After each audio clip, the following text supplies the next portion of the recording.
Welcome back, guys. So I wanted to give you guys a quick video, or make a quick video for you guys while I'm cleaning out my boat. I'm gonna be talking to you guys about my Skeeter ZXR 21. I've had it for almost a year now, and so I'm gonna give you guys kind of a review, how I set it up and things like that. So stay tuned and like and subscribe, especially if you enjoy these videos. All right, guys, so starting at the back, Yamaha VMAX 250. This boat, or this motor, sorry, it has been fantastic. No issues. Regularly servicing it is kind of a must. If you want to have no issues. I think I have almost 180 hours on it right now, or somewhere around there. So it will be going in to the shop here soon for a service. Literally have had no problems with this motor that I can really think of off the top of my head, except for maybe some small stuff here and there, but nothing major, nothing that's been keeping me off the water for a significant period of time. So I have no complaints on this motor at all.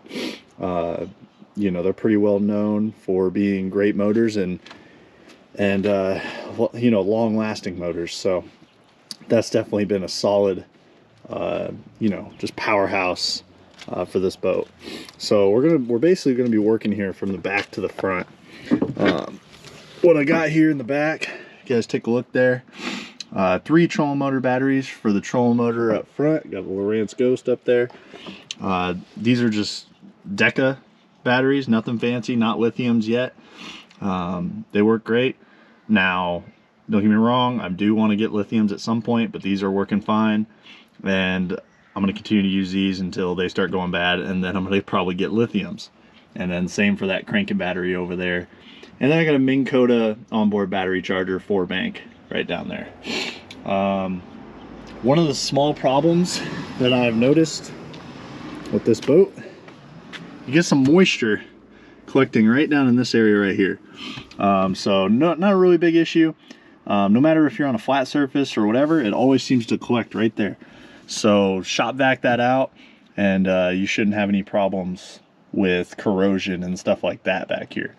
But with that being said, I've had a few problems here and there with some of these hydraulic lifts kind of having some rust and corrosion on them. But these are one of those things about a boat that are gonna need to be replaced within a pretty a decent amount of time. So all right, moving up here, let's move into this compartment right here. Got in there, just got a life jacket for myself, GoPro stuff, throw cushion, lure retriever. Must have on your boat is Sharpies and dye and BBs. You never know what you're going to use all those for. I've definitely done modifications on a lot of baits on the water, on the fly, and got a lot of stuff done, or a lot of fish caught that way. And then there's just a bunch of GoPro stuff in there. But yeah, that's basically that part. I usually use that as kind of a day box for everything, for whatever I may need. Whether it's my GoPro stuff or snacks or whatever throughout the day. Let's see here. So here we go. We got the control panel here. Another problem I've had is this power switch. At least recently, the light hasn't always been turning on. It's been kind of intermittent. It's working right now, but who knows if that's going to last. You know what I mean? That's just a small problem I've started to see. And then another problem I was having in the beginning, yeah, see this Oxygen Max or Max switch hasn't really been working. Dry dock seems to work fine, but this Oxygen Max switch seems to be working here and there intermittently. But let's see here, moving over here. All right, so this is our day use kind of box back here. I leave this one wide open. Use this for client stuff, backpacks, all that stuff. Maybe if I'm not having any clients that day, I might put my winter weather gear back there, or life jackets or whatever. But usually I keep this one pretty open. So I'm gonna hop up in the boat here, kind of give you guys a little bit more of a top view. Right here we got the cooler area. Works great, keeps things cold, and Mostly just use it for snacks and things like that throughout the day. I have had a problem with this center seat because there is a cushion that goes right here, and one of the snaps up here broke on it. So I've had to kind of like, you know, jerry rig that back into place and stuff like that. But I've also heard there's some problems with this too from people going up and down. This is going to be replaced or going to be one of those things you're going to need to replace sooner rather than later. So let's move back here to the live wells. Have had a few problems back here with the live wells. They work fine, but as you can see right there, this little dude, these little screws kind of working their way loose. And I'll find, like right down here, a nut here and there that are coming off the back of them. And these are lock nuts. They're not really supposed to back off, but they've been doing it. So it's something that you kind of got to keep on top of. But welcome to boats, guys. If you guys are looking at getting a new boat, you got to get a Loctite, and you're going to be dealing with constantly loose screws and nuts and things like that. But these live wells work great. Actually, believe it or not, I took the center divider out. You know, it's kind of frustrating when you're shoving big fish in the live well and they're all kinked up to the side and stuff. I feel bad for them. So does it make a pain? It does make it a pain in the butt to get the little ones out, but you know, I'd rather just take care of my fish. And you know, if it's an inconvenience for me, it's an inconvenience for me. Coming over here to the dash, right here, got the Humminbird Helix 12. Great unit. And I'll talk about here, well, I got a Humminbird back here and a Lowrance up there. I guess what I'm planning on doing here is having another Lowrance, you know, side by side with this Humminbird, and then running that transducer out the back as well, even in parallel with this Humminbird transducer that's back there. And I'm doing this because I like the Lowrance. I like Lowrance for graphing, and their map chip's okay. I like it for tides mostly. I mean, their tides, I mean, there's not really any other graphs out there that do tides as well as Lowrance and Garmin and stuff.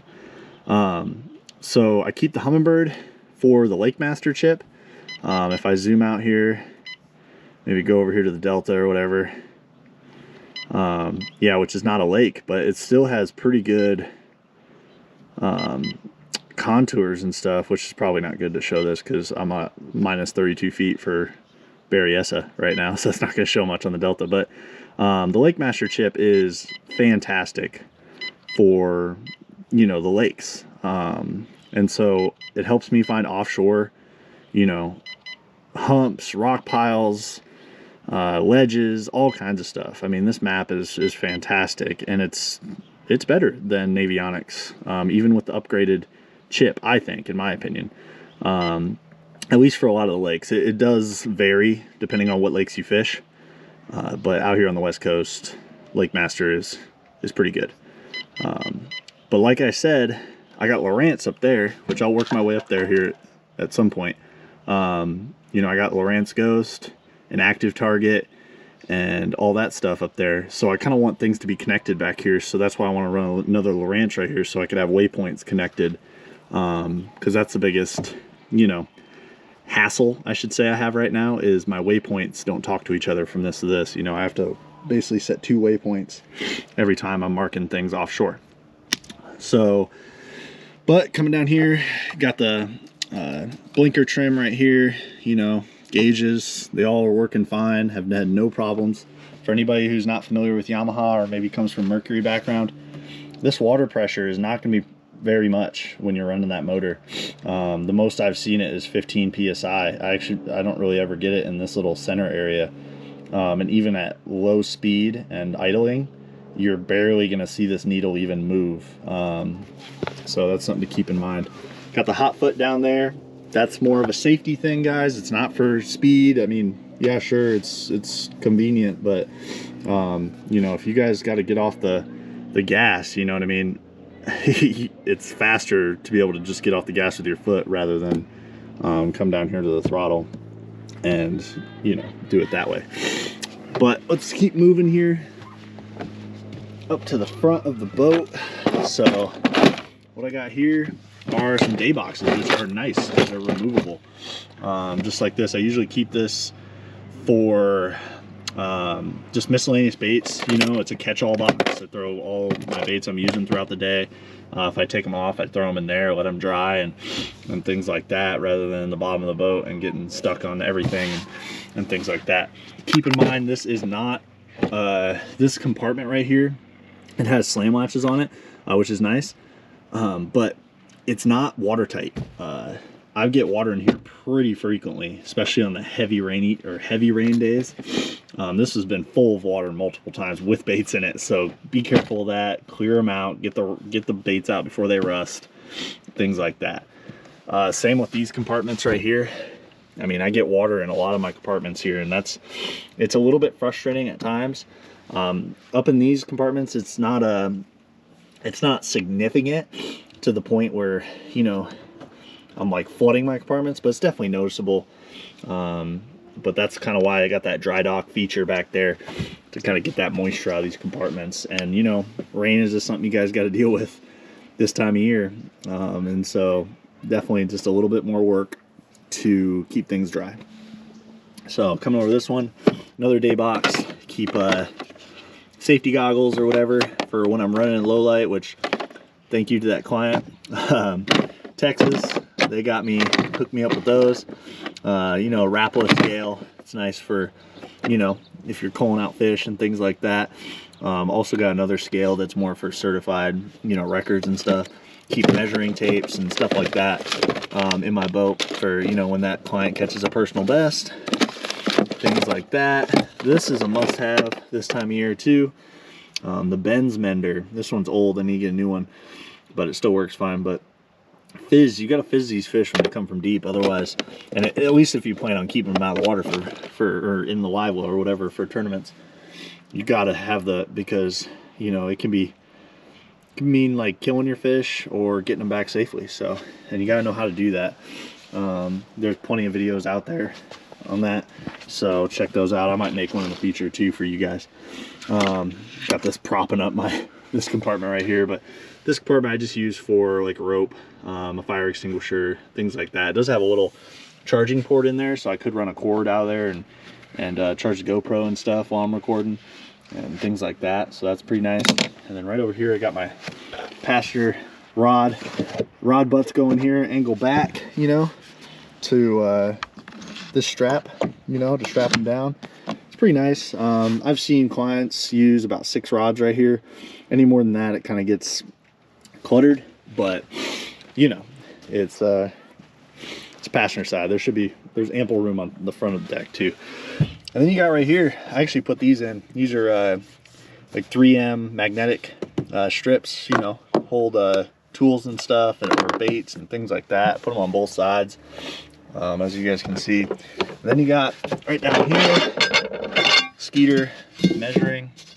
Wow, I need to clean that. That hasn't been pulled out. I don't ever really use that because, once again, I'm not really sure that.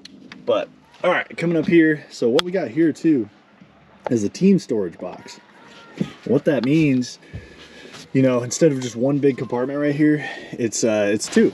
And so far I'm not really a fan of it. And the reasoning being is that I have a single console boat.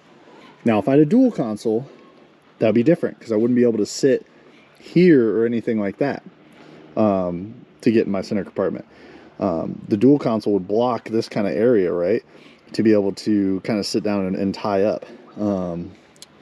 Now if I had a dual console, it's nice to have this, because then I can sit right here and I can get in, you know, stuff like that, or vice versa, you know. But since I have a single console, I don't really need to sit right here. I can sit right there and do what I need to do. It's just kind of the way the boat's set up is not really, you know, ideal, I guess, for me, but it works fine. Not really too many complaints. My boat's kind of a mess right now. I have just tackle kind of scattered everywhere. It's not really organized great, but you know, it works. Here's all my HUDs, but for you guys, you know, for anybody that wants to go on that HUD bite, I got plenty of them for y'all, and just stuff like that, you know, just freaking crap ton of tackle, you know, living that tackle junkie life. I got more. That's all, not even that doesn't even dent my tackle. I mean, I got way too much in the garage and stuff. But, and then right over here, so got the Lowrance active target module mounted right there. That's, you know, what you need to run active target. And this is a rod locker. You know, I mostly use this as a rod locker. It's got these bungees and stuff like that for kind of keeping them, you know, in. And then also, I didn't mention the tackle compartment here, the center. It's got bungees, and then I'm not sure if you guys can see that. Right back in there, you can put rods in there as well, which is nice. All right, guys, so sorry, I got some neighborhood kids playing, so don't mind the background noise. But right here, we got the front of the boat. We got the Lowrance Ghost, and I'm firing up my HDS Live 12 up here. Definitely, this is what I recommend if you're running active target. I would like another unit up here, but you know, money. I don't really need it per se, because most of the time I'm just focused on fishing, and I shouldn't be locked in on this all the time, you know what I mean, depending on what kind of bite you're on. But so far I got no issues with connectivity, any of that stuff, functionality of the Ghost and the HDS Live 12. I mean, it's fantastic. Got no problems with this whole setup. Yeah, I mean, it's a workhorse for me, and this is, you know, it's fantastic. It's my office, so, and it gets the job done. Up here also we got, you know, a little charging port over there to where you can charge like maybe a GoPro or phone or whatever. But up here, I mean, it's pretty simple. You know, got the puck down there for your Ghost, for spot lock and things like that. This is actually one of my first, this is my first 21-foot bass boat. I've had 20-foot ones, 19-foot ones, all that stuff, but it's a very wide boat, and I love it as a platform, you know. It gets the job done, and you know, I love the functionality and the fishability of this boat. I can fish 3 people on the front deck, believe it or not, and you know, it's fun. It gets the job freaking done. You know, a lot of guys out there contemplating whether they want a Skeeter or Phoenix or whatever. I would say go Skeeter. They're cheaper than I think most other boats, including Bass Cat and Phoenix. And they are still good quality. It's not going to be premium because you're not paying a premium fee, right? You get what you pay for when it comes to bass fishing. But I think it's that good middle ground. And for people who don't fish as much as me, you know what I mean? I got 180 hours on this thing. And that's just on the big motor, that's not counting fishing time. Everything's holding up pretty gosh dang well. Yeah, so if you guys are looking at a new boat, it might be good to consider Skeeter here. All right, guys, so hope you guys enjoyed that video. You know, it was quick, to the point. If you guys have any questions at all about the boat, feel free to comment below. It helps out everybody else who may have the same question as you. And I'm pretty prompt at, you know, responding to those questions on YouTube. And obviously, if you guys want to ride in the boat hands-on and talk about, you know, handling and all that stuff and speed, all that good stuff, feel free to book a trip, or you know, message me and I can give you all those details as well, based on my experiences. What I do know is that this boat whips around some of those tight corners around the Delta. So handling, not a problem. But yeah, so, you know, stay tuned, guys. We come to you guys with some more videos in 2022. So yeah, I'll catch you guys on the next one. See ya.